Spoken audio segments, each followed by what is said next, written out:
It's such an important thing in my life and it has helped me so much. If I believe what I believe, I would be doing a disservice not to share this with you. It's like if I found the best tool in the market for marketers, like why wouldn't I share that? What happened in your life that just really was like the light bulb moment? Like, this is a lonely feeling and like, I want to create a community. Like, what was the thing that really like pushed you? Like, I need a community. I'm always looking forward to like what opportunity I started getting jobs, like just after graduation, I got a job back home. And then one of the opportunities that I got was to work at a digital marketing agency. And so that was like my first sort of realization that, oh, you can have a remote job, like that just like never occurred to me that that could be a possibility in my future. And through that agency, I learned how to implement systems. I started working with Salesforce.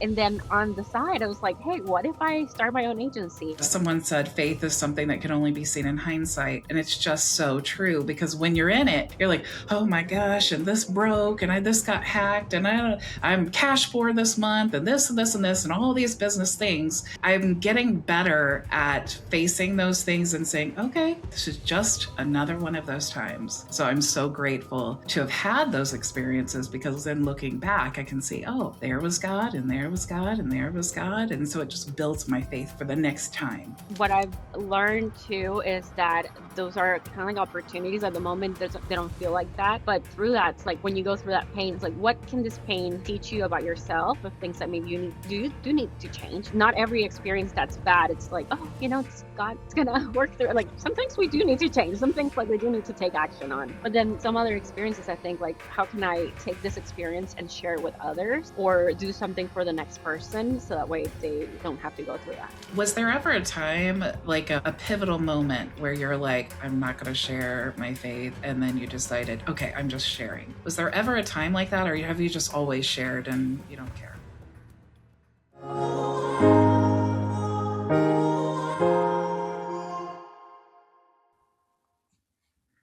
All right. Welcome to today's episode of the Leverage and Lead podcast. I'm Bridget Bartlett, here with my co-host, Marla Harmon. And today we have a really special guest, Miss Karen Hite. As the CEO of Committed Mastermind and co-founder of the digital marketing agency Hite International, Karen Hite is a leader dedicated to educating entrepreneurs. She actively empowers business owners by building a collaborative community and hosting exclusive events like the Commitment Summit and Scale with Stability, providing them with the essential tools and connections needed for growth success. Welcome, Ms. Karen Hite. Hi, thank you for having me, ladies. It's been a while. I am so excited to get to chat with you, because we keep seeing each other and running into each other at different things on Facebook, at the events and all that. I've never gotten to actually talk to you. So I'm super excited to have you here.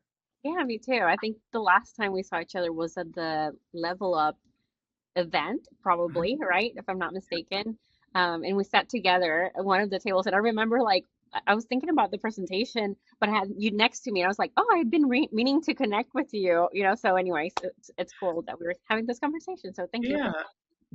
Yeah, it's so hard at those events to like really like pin people down, especially if you're like a speaker or something, because everyone wants to talk to you. So it's like Yeah, a lot of wanted to talk to me necessarily, but just like everybody wants to connect. I think it's always a good opportunity to just chatting with people and getting to know more people. So, yeah. yeah. So, Karen, how did you get started in marketing? Can you give a little bit about your history and how you got here? Yeah, it's a long time ago, funny enough. I actually, I graduated from interior design, so like nothing related to marketing at all. Went into do more of like system implementation. I was, just always looking forward to like what opportunity I started getting jobs, like just after graduation, I got a job back home. And then one of the opportunities that I got was to work at a digital marketing agency. And so that was like my first sort of realization that, oh, you can have a remote job, like that just like never occurred to me that that could be a possibility in my future. And through that agency, I learned how to implement systems. I started working with Salesforce. And then on the side, I was like, hey, what if I start my own agency? And I remember I used to use my breaks at my job to like go into Upwork and apply to, just do digital marketing stuff like running ads. And I was just getting started. So I charged nothing. It was more about like just getting in the reps at that point. I did cold calling, just to like get some leads. And there's kind of like crazy to think about, that beginning there. But yeah, it was all of, I think the goal was always like, how can I grow? How can I do something while I'm helping others? And that's really how we got into marketing. Obviously, well, not obviously, but I work with my husband, so a lot of the stuff that we do together is through the digital marketing agency, and that got us to where we're at today. So did you meet him in the marketing world, or was he doing something else and then you recruited him? Yeah, always recruiting. No, I actually met him. We went to the same university, but I had a scholarship where Walmart actually gave me a scholarship from Central America going to university in Arkansas. And I went to the university where he was at. He also lived there in the town. I never met him while I was there. It was until I graduated that somebody introduced us because he wanted to start a business and he wanted to travel Latin America, and I was his point of contact. And so, yeah, that's just how we, I guess, connected. And then through that, we just got both into like digital marketing at this other agency that we worked at, and it was kind of like an interesting. That was our first experience in working together, but not together, kind of like separate, different departments. So it was helpful. We never had to butt heads. We're very different, but just yeah, marriage is fun. So you both do this full time now. Yeah, although now I'm more focused on our events and our mastermind, so I get to just help other people every day, which is really, really cool. And just going to finding opportunities, resources, things that will be helpful for them. And that's my day today.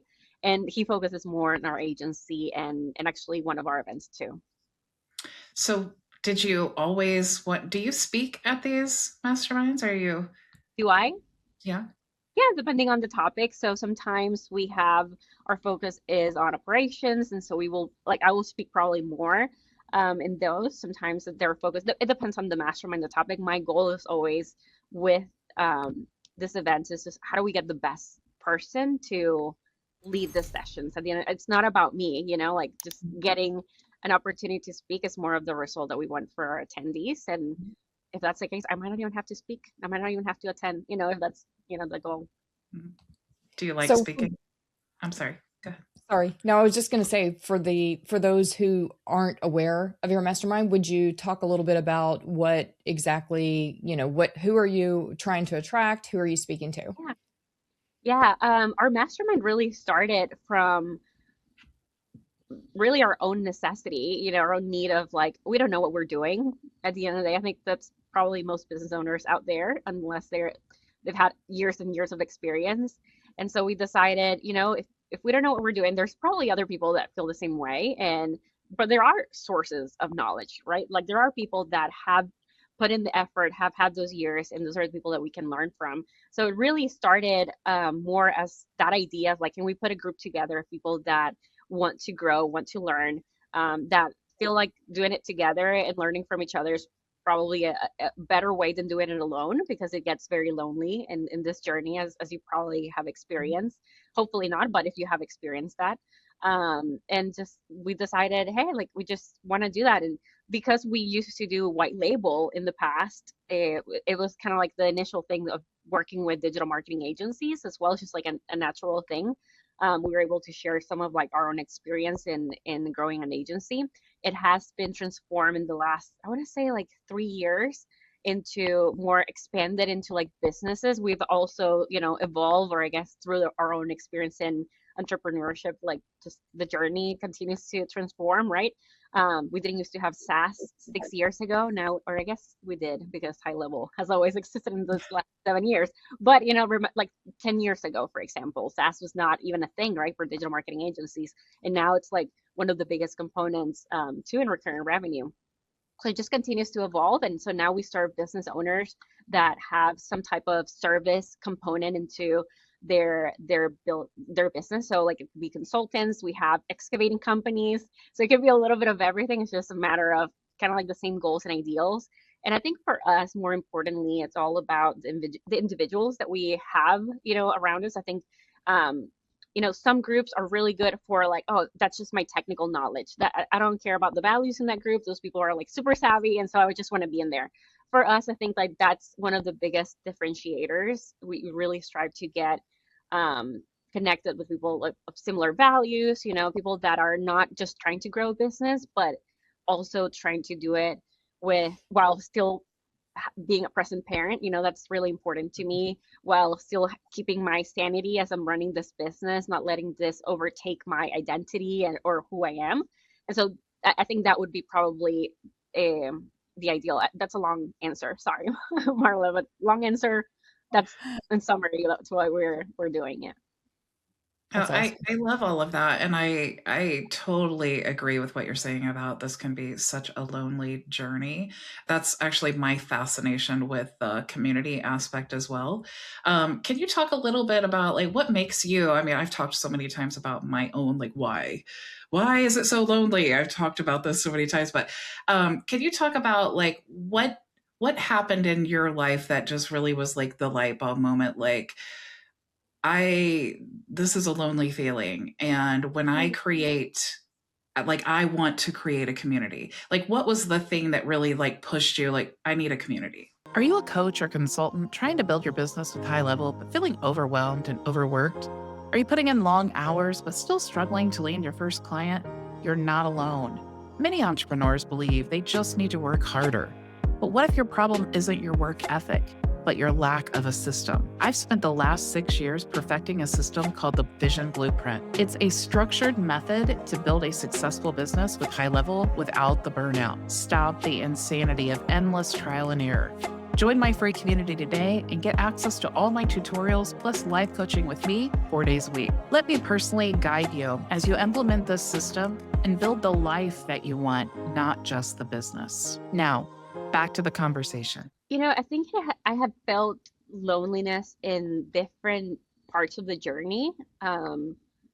Interestingly enough, I think initially I started feeling it because I was the only person in my group of friends that was becoming an entrepreneur, early in the early stages. And so I was thinking about growth and how you know, pursue something and become a better person. And, you start feeling all of this imposter syndrome feelings, like you're not adequate, you weren't born, in the right place.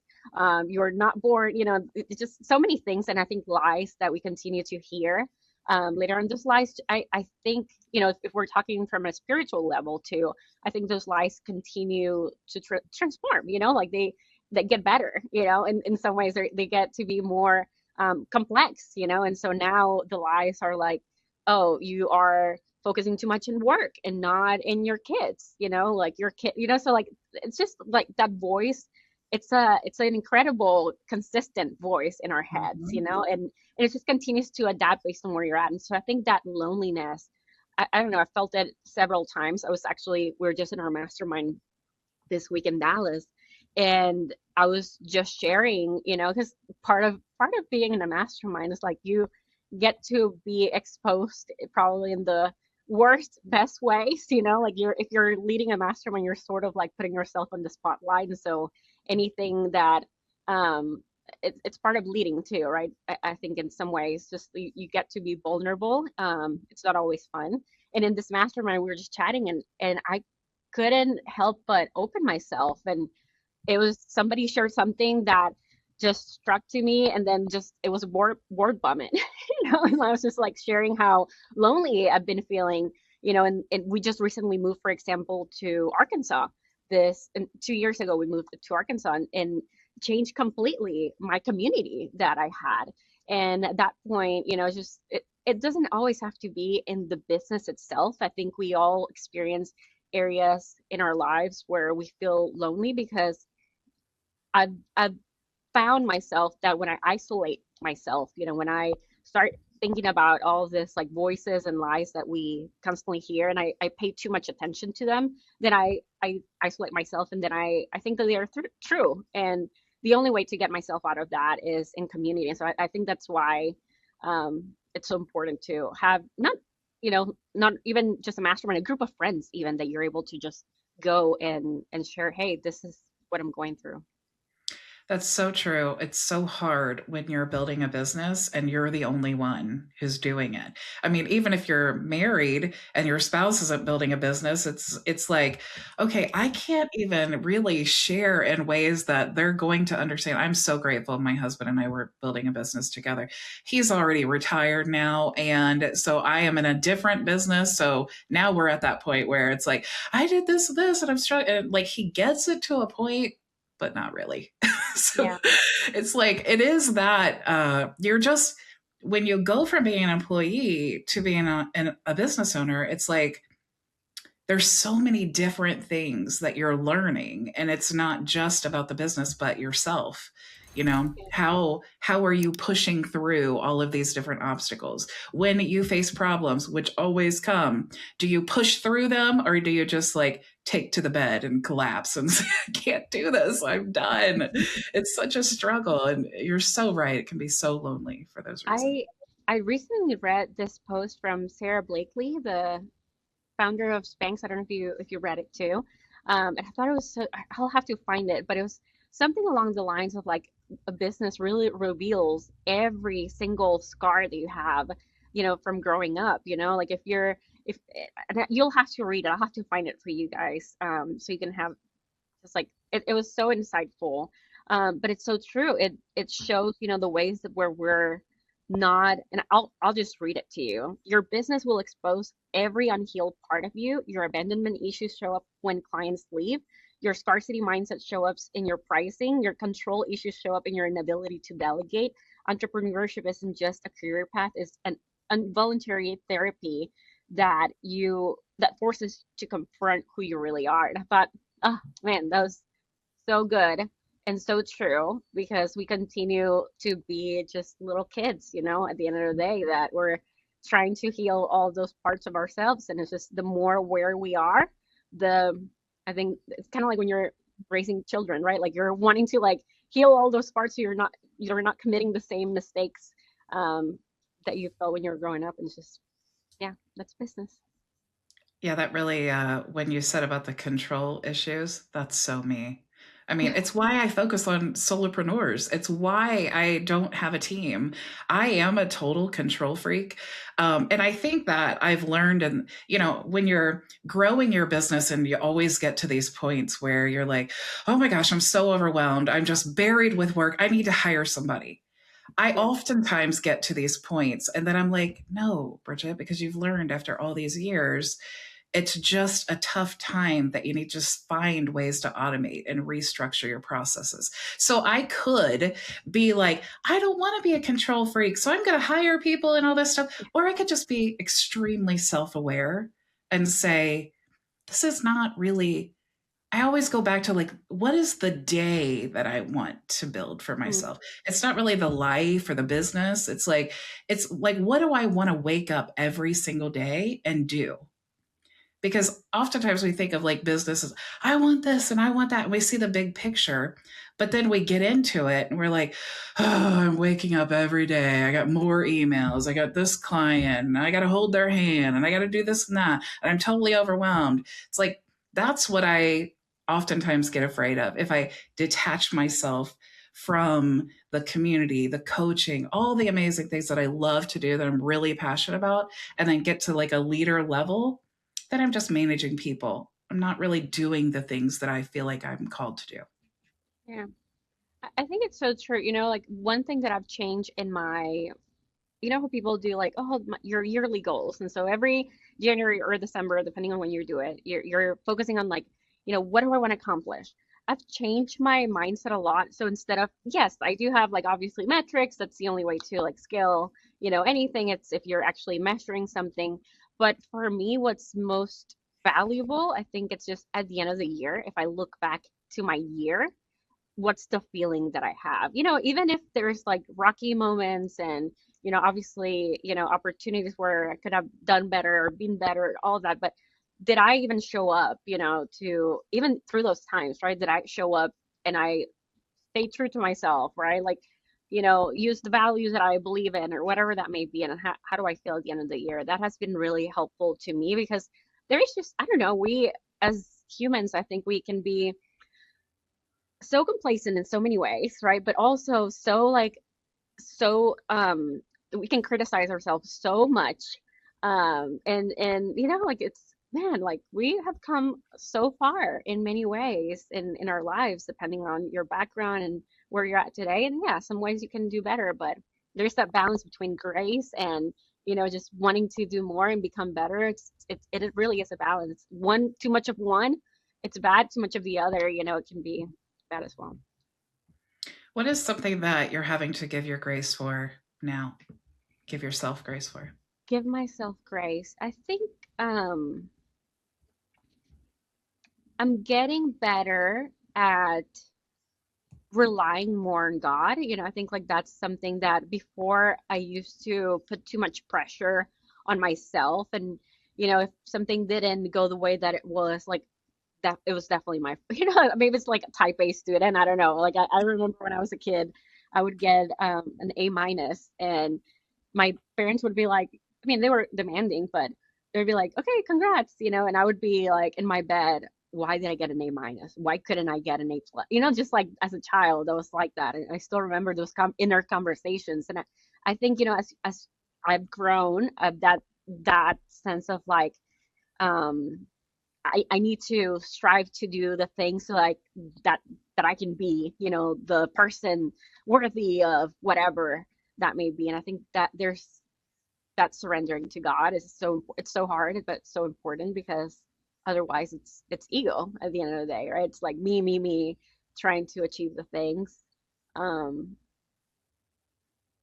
so yeah, you know, it's especially important when you make mistakes, when you fail at something, when you know, like you could look at your when there's comparison too of like why is this person in this place and why am I not, you know?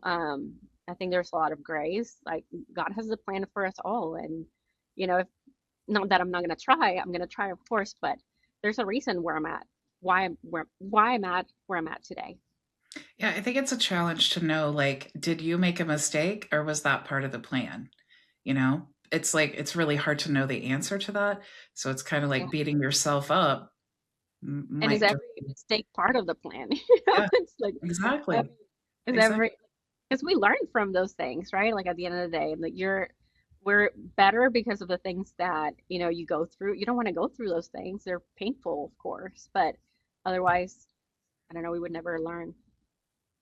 I think like throughout my whole business journey, there have been so many times where I have just like hit a wall.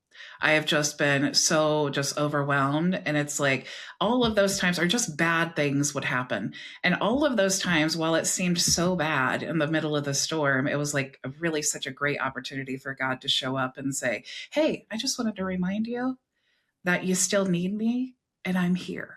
So it's like, it's such a reassurance. It's like all of these times that are happening, but it's like, you know, someone said faith is something that can only be seen in hindsight. And it's just so true because when you're in it, you're like, oh my gosh, and this broke and this got hacked and I'm cash poor this month and this and this and this and all these business things. I'm getting better at facing those things and saying, okay, this is just another one of those times. So I'm so grateful to have had those experiences because then looking back, I can see, oh, there was God and there was God and there was God. And so it just builds my faith for the next time. Yeah, I remember the first time I heard the line of you've survived 100% of all of your bad days, you know, or like something along those lines. And I was like, oh yeah, like you know what felt like this is gonna kill me type of thing. You know, we've all like at different levels feel that, right?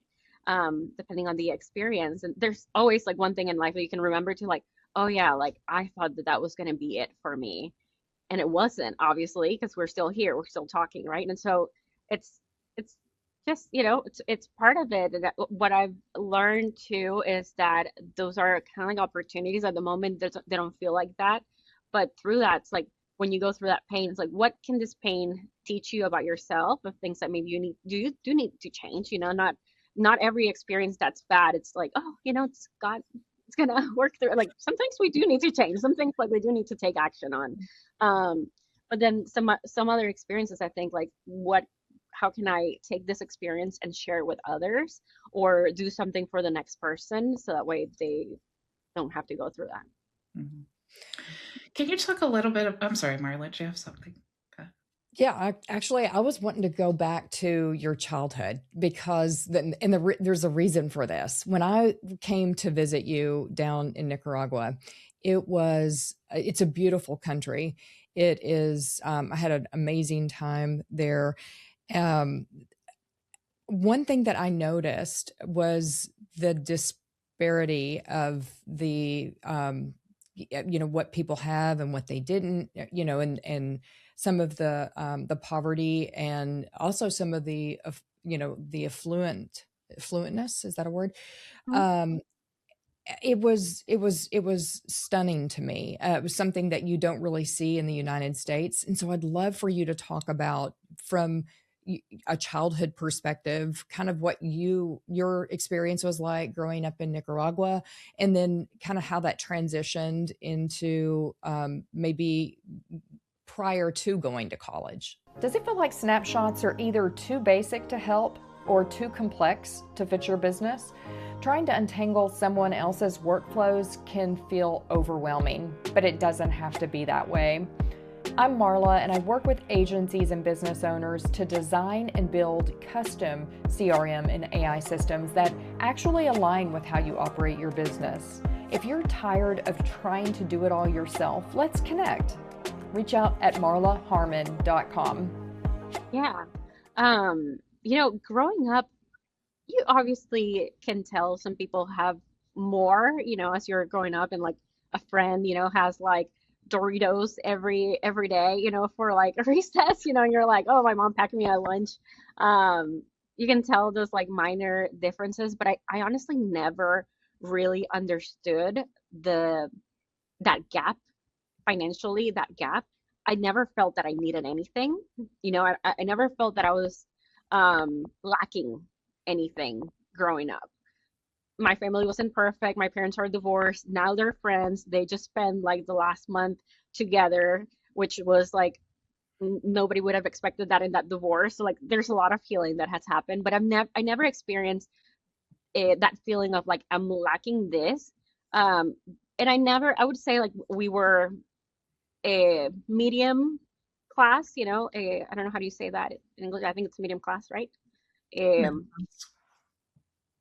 so we weren't not higher class in Nicaragua, but I never experienced that. And to me, um, because you go into a stoplight and you see kids in there, in the stoplight, and they're asking for money, and so that's probably what you remember, That is Marla, the exact memory. right? The exact memory. That is one of the most shocking things that you experience. I think in Nicaragua is that if you don't work, you don't eat. We don't have a system where I'm going to get coupons or I'm going to get help from the government. You really, if you don't work, you don't eat. So a lot of these families are good and bad, right? Like it's not a good topic if you see it like obviously it's like a form of child labor, but they do really depend. I guess it's like a case by case. Like I cannot judge their situation because obviously if I Mhm. need to eat, I'm gonna have to like go work, and if I cannot have somebody take care of my kids, I'm probably taking them with me and I'm putting them. It's just like it's such a difficult thing to comprehend that unless you're from a third world country, like, and you see like that dynamic, it's probably the worst thing that you're experiencing. So I can understand that. We recently just went about 2 weeks ago and we took the kids, and the kids had not been in Nicaragua in 2 years. And my daughter said, Mom, why is this country so damaged? And it was such a hard thing for me to like hear because I could see it through her eyes, where now I'm also like seeing a lot of those things. But growing up, I never saw it because it was just part of my day to day. So I can tell you that, when you live in those situations, it's just part of kind of like that. You don't know better, right? I Mhm. remember the first time I went to one of my roommates, did a spring cleaning, closet cleaning, and she got all of these outfits out and all this like shirts and blouses. Most of them had tags, most of them had never been worn, and she just said, whatever you want, get it. The rest I'm gonna give it to charity, and I'm gonna give it to like one of the places here. And I think that's the moment that it hit me that, oh wow, like there is such a because I would never at that point consider not wearing something and giving something away with a tag. It's just that to me was wealth. So that's, I think, that the first time that I realized that, oh, like we're definitely not in the same, just the fact that that could even happen, because my clothes, like they were hand-me-downs to my sister. My sister has like a major Amazon addiction now because she's like trying to recover all those years of wearing hand-me-downs from me, from my closet. But yeah, it's an interesting thing to navigate. And I think part of that now, thinking about like how your unhealed things in your childhood are reflecting in business, I do have a lot of scarcity mindset. I do have a lot because to me, safety and security is number one. So when that gets attacked, it hits me probably a lot deeper than somebody that has been, it has been something where like, okay, we go through ups and downs, and the more downs I get and that I recover, the more confident I am. So like today, I was driving in the morning, and I was like, God, like, thank you so much, because like today is a great day. Like today, I feel like like we have definitely survived 100 of, those like bad days. So I don't know. It's just something that's I'm constantly navigating that third world experience, compared to our first world life today. But it gives me such a big opportunity to have conversations with people today. And with a client that I had this morning, it's like, this is a first world problem. Like let's feel it, right?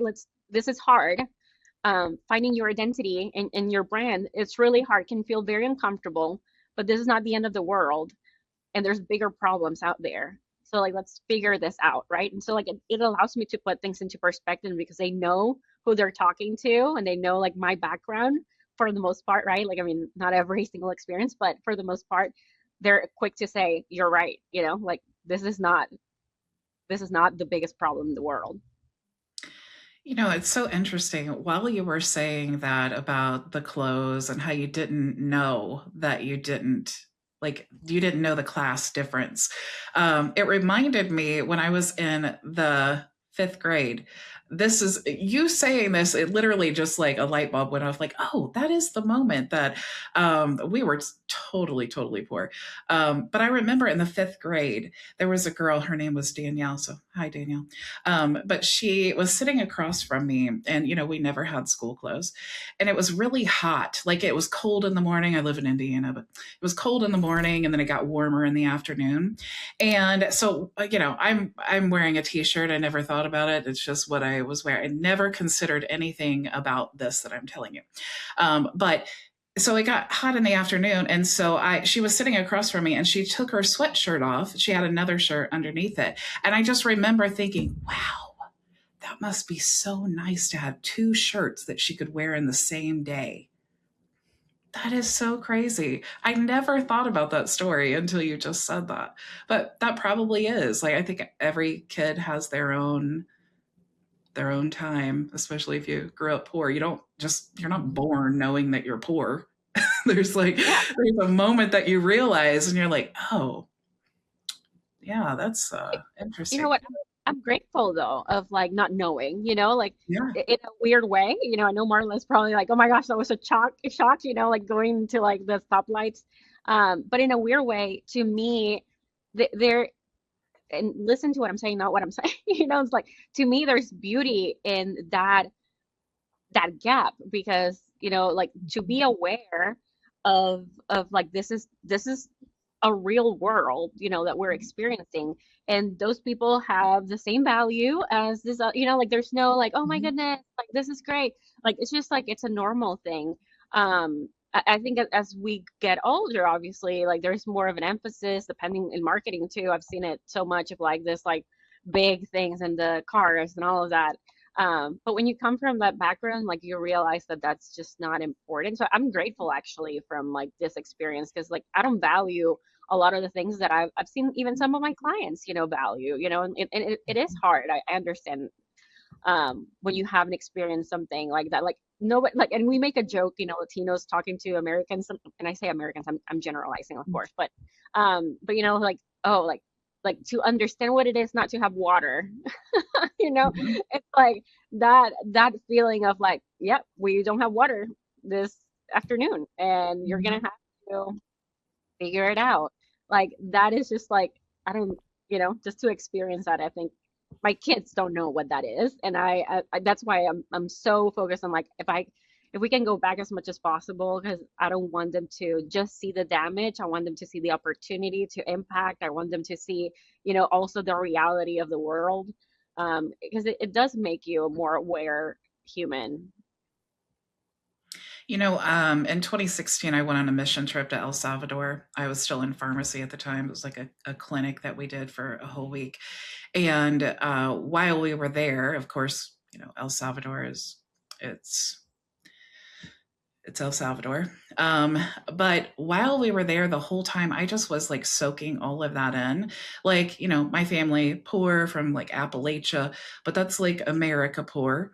And then you go to something like El Salvador, and it's really, honestly, of all the heartbreaking things that I saw, we were going, we had the clinic, and there was a parents that were pushing their child that had maybe muscular dystrophy, but it was like a teenage child.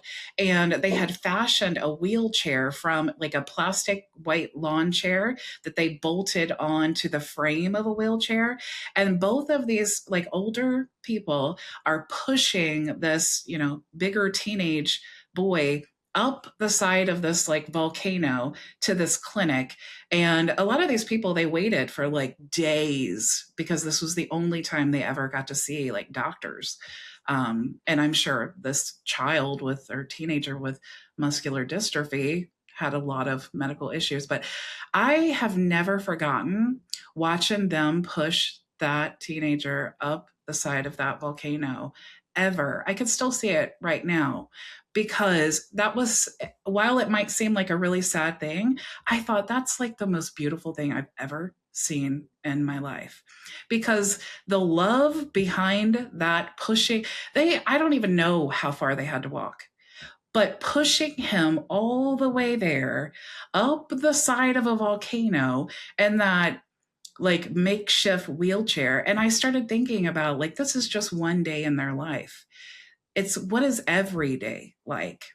And we'd see them, we were riding the buses, and we would be on the way up the volcano, and we'd see people, the guys with the sticks on their shoulders and then the gallons of water, and then coming back from the clinics. And then we stayed with host families, and they'd say, oh yeah, we have water right now, hurry and get a shower. So like all of these things that I'm experiencing just for this week, I have to honestly admit, I started crying when the plane landed in the United States, not because I'm like so happy to be home, but I just felt so grateful and blessed because I didn't do anything special to be here. You had to do a lot of things to be here. I just was born here. I just happened to be born here. I could be born anywhere else in the world. And I just was incredibly grateful that I never had to experience watching my parents push me up a volcano, or watching my dad, walk up a volcano with gallons of water trying to just get us something to drink. I was so overwhelmed by that whole experience. Olivia, my daughter, when we were in Nicaragua, it's very common there to have like a fancy neighborhood right next to a shack. You know, it's like there's no like, oh, urbanization or like segmentation of like this is the nice place. Like you would have like, like condominiums and things like that, but it's like right next to, just like somebody's house. Um, and as we were driving there, Olivia asked me, "Mom, is this a poor neighborhood?" And my answer to her was, which to me, listening to that is like, think this is an opportunity, as well, because to me, this was like it raised the question to me, like, what type of poor do you mean? That's what I asked her. Mhm. Like, what type of poor do you mean? There's several types of poor. There's financially poor, there's spiritually poor, there's emotionally poor. There's a lot of poor. What do you mean? And I think for me, it's now important to see the like as you're navigating those experiences, I've felt so much love in some of those, opportunities to talk to people and like serve at those type of communities. And even, in like my family, and I see some other families that have a lot that don't have one of the most important things, in a family, which is like love for each other and just like caring for each other. So I think as we're navigating, all those like financial and all of these differences that we can see in the countries and socially, it's important to like also remind ourselves of like even then, like God so like Jesus saw so many things it more in those people than in any of the higher ups, and any of those things. So it's just it's a balance, and it's a beautiful. I think for me, it's a beautiful thing to like go through that because there's so much that can motivate you when you're coming from that background. It motivates me. And I'm grateful for that. I'm grateful to know that I'm like the one person that like in my family that has achieved probably the most that a lot of them have, and there's a big responsibility with that as well. True too. Yeah, that's true. How do you handle like the being the most successful person in your family and then people being so the opposite of that? I guess just financially, of course, I mean. Like how do you balance? I guess what I'm trying to ask is, do you get any like negative feedback? The best way for me to say that is as soon as I started getting successful and I got the first Tesla, suddenly everybody in my life was just like I don't know. I don't know if it was like jealousy or whatever, but when your whole circle is like one income level and then you rise above that, I just feel like a lot of people do struggle with that and start having to rethink their relationships. Did you ever have a situation like that? I'm grateful to say that I haven't, no, because for example, when we started our business, like my sister started with us. Like I think she was in college when she started doing content writing, and working for us like part-time. And then my brother joined us as well. My mom has been always super supportive. I have never felt at all. If anything, I feel like, and that's one of those things I'm so grateful, for my upbringing, and everything that my parents did in getting us to, they really fought for us to have good education and put us like, I think about what they were earning and what we did. And I'm like, this doesn't add up, like the things that I was able to do, they were definitely, um, going above their means, to try to put us in great schools and um, make sure that we had English classes every Saturday for like 5 years, like that dedication to the schedule, to like the income, all of that. So I never experienced that, and I'm really grateful for that. I will say like I don't have a ton of friends, from like high school on it, but I think that's just like normal um in life. Like you just lose friendships, but I've never experienced that, and I'm really grateful for that because I think if anything, I've always gotten support, and I don't know, I think that has motivated me probably to do more, but I'm really thankful for my family, even with the divorce and all the crazy things that we experience, um, some of my biggest supporters today, I will say, are my mom, my dad, and my siblings. Are they still in Nicaragua? My sister's actually living with us here in Arkansas. Oh, My mom is with us too, so we have a generational home, oh, Latin, very good. like a Latin family. My brother and my dad are still in Nicaragua, so that's why it's important to go back. So do you think that knowing that your parents were trying so hard to give you things that they couldn't afford, do you think that that's part of your drive to be perfect? Like you're not happy with the A minus, you need to get the A plus. Probably. I mean, my dad was in the military, so he was definitely focused on discipline and, doing your best. They both had, like the most humble upbringing as well. My mom used to, there's this like meat patty that you make in Nicaragua that you have to fry in order to like sell. And she used to like wake up every morning at 3 a.m. or 4 a.m. to go to fry them and then to sell them so that she can pay for her school and for university. So she actually graduated from a medical degree. She was a doctor. She then went into get her pharmacist degree. My dad was his career was in the Navy and in the Army as well. But they fought really hard, to get to where they were at, and they always for them it was education. They knew, and even with like their limited resources, internet was not a huge thing, at their time. They knew that English was going to be a big thing. And so we went to English school every Saturday, and then they put us in French school. I've forgotten most of my French by now, but if I needed to find a toilet, I can do it, so I guess that's that. Um, but yeah, that just they just really focused on it. So it's crazy to me because now I'm like, what should I be doing for my kids? How has that affected the way that you parent your children? Like your childhood and things. Obviously, they're not experiencing the same things that you experience, but I'm sure there's Yeah, part of that you want them to experience. yeah. So how has that affected how you You, parent?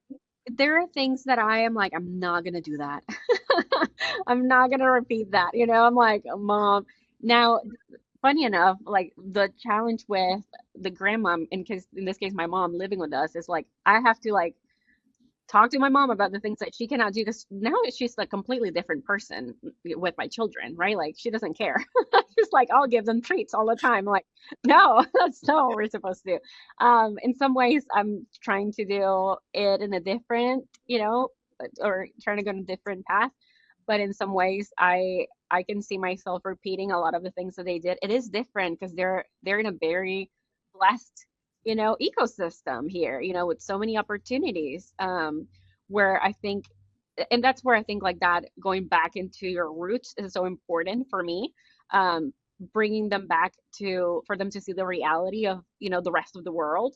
So that way they grow up to be not only feel like they're blessed, but like there's one thing, complacency, right? Like we're talking, like there's one thing to like know you're blessed and just to be thankful. There's another thing to be blessed and to do something to create a bigger impact, and that's what I want for them.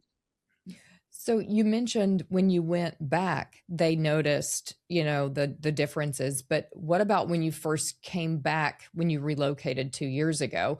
Was there an adjustment period leaving Nicaragua and coming to Arkansas? Yeah, I know, from all places. Are you still in Little Rock? Are you still Yeah, here? Oh yeah, wow, okay. yeah. So We're yeah, I mean, a little more city than you are, yeah, though. yeah, a little more city. So Sebastian, my youngest, he is a total country boy. He loves to wear his boots, like that's who he is now. When we first came, like he was 2 years old, Olivia was 5. So they were still very young, in order to see some of the differences. I will say Olivia still remembers going to the beach. So like she still has that like paradise type of like view of Nicaragua. Also, me growing up, to their experience growing up in Nicaragua was a little bit different. We were able to have a successful business, at that time. And so she got to experience a side of Nicaragua that's really fun. Going to the beach is fun. Having those like that is fun. Um, but I think this time we went to Managua specifically, where it's not the beach, it's not the touristic side of Nicaragua. I think she got to see more of the reality. Um, and so I don't know, like I think like they're probably seeing it more now as they're going back just because of their age. And I would assume that that would continue to happen the more they get older. Hey, Karen, one of the things that I love so much about you is your openness about sharing your faith. And I think that this is something that people struggle with a lot, especially in marketing and the polarizing climate that we are in today. Um, was there ever a time, like a pivotal moment, where you're like, I'm not going to share my faith, and then you decided, okay, I'm just sharing? Was there ever a time like that, or have you just always shared and you don't care what I people think say? we've always shared. I don't remember, Marla, I don't remember if you were in that TCS where um the NFL player, were you there in that one? I don't think Do you so. remember the last one? It was in Costa Rica. I know you were Uh-huh. in Costa Rica. I don't remember if it was the first one or the second one. It was the second one.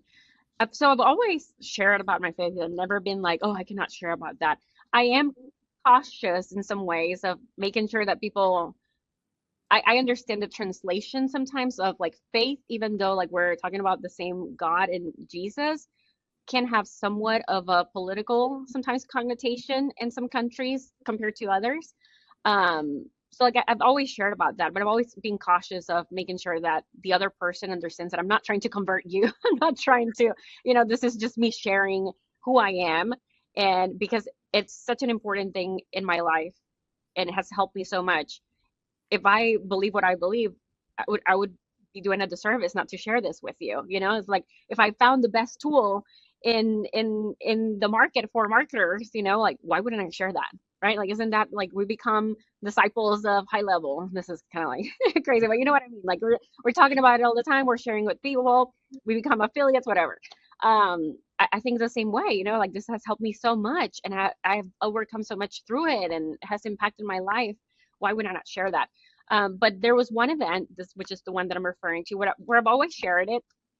And this event, this was our second year of hosting TCS. You have, as a host, you have an idea for what the event's going to be about and what we're going to do and what the speakers are going to do. And there's some guy points that you give them, of like, hey, like I would love for if you like touch upon this topic because of your expertise. What happened in this event is that every single speaker was like pretty much giving a testimony about like God and like Jesus. And I didn't give them that pointer, I didn't give them that. So like when you're experiencing that, for me, because I try to be empathetic, and I try to see like myself and like the attendees as well. And I would love for everybody to feel comfortable. I never want somebody to not feel comfortable. As I was experiencing it, I was like, this is not what I was like planning. And obviously this is not my event anymore because the last speaker that we had, it was an NFL player. He came to JC and was like, hey, JC, I'm going to do an audible. Is that okay? We were at the end of the event, we're tired. So we're like, do whatever you want. Like, we're just like done with the event. We're just like, we're all live, but we're good. He pretty much went into like doing a whole testimony. And it was the longest line that I have seen in any of our events, talking to this guy at the end, when you go and like do a meet and greet. And he was not doing a normal meet and greet. He was praying for every single person. So every single person that was going in that line, not only like a prayer like God be with you, no, it was like asking questions. Let's pray for this, prayer time. And that was like every attendee, I want to say like every single attendee went through that. I remember ending that event and I was like in tears because first off, I was like, what happened? Second off, I like realized I had no control in this event at all. And it was just God was going to do whatever he wanted to do. And third off, part of me, and this is the part that I had to work on, I was conflicted of like, I hope that, these people don't feel like I just, kind of like bombarded them with like the Holy Spirit trying to convert them, because there is friction that happens, when you are so outspoken about your faith and when your name is in an event like that.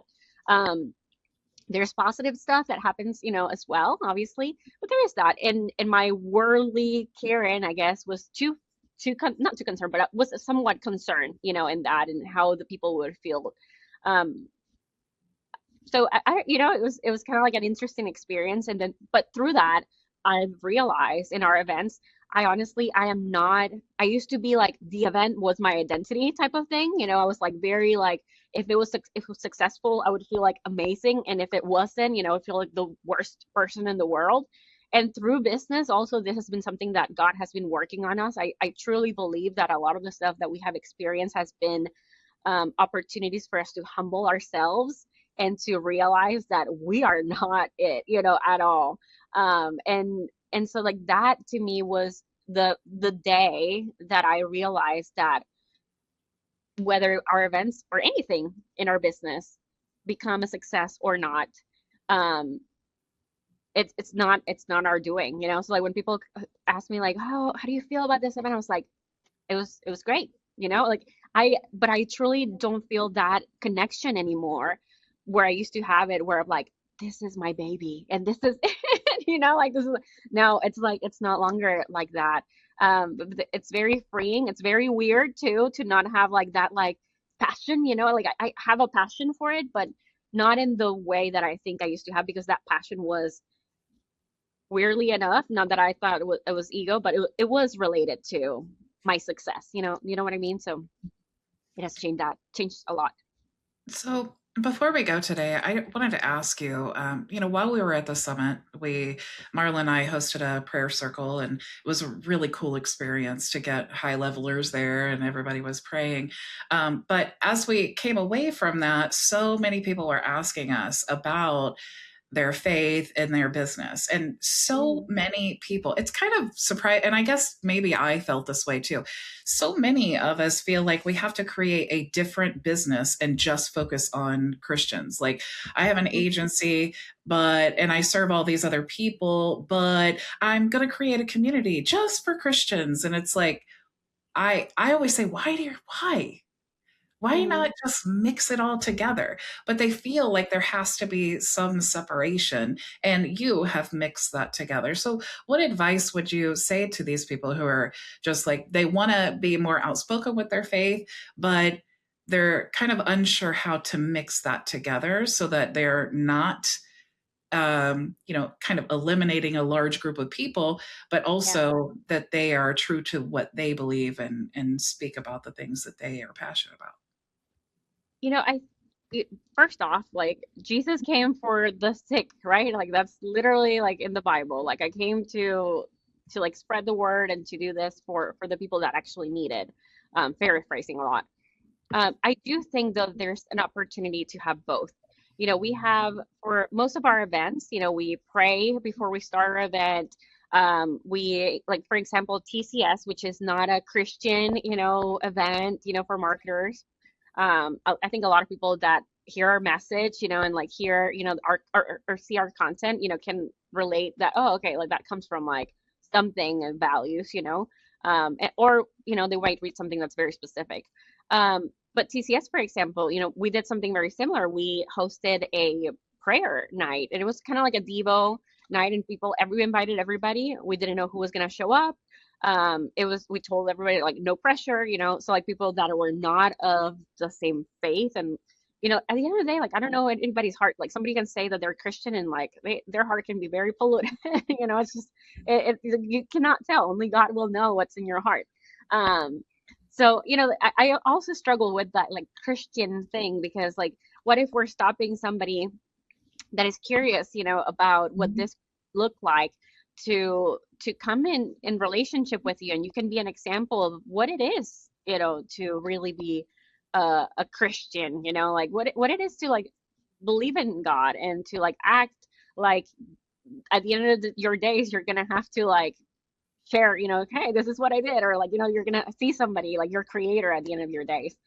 So we do both. We have TCS that's we don't have anything like it's a faith driven, but we do have now skill with stability, and I see value in both. I see value in giving an opportunity also to like, hey, like we're gonna talk about God. We're gonna like talk about like how this can relate to business. And there's some things that I think as Christians we do poorly in business as well, because we're not educating ourselves, and there's some things that limiting beliefs that I think we have.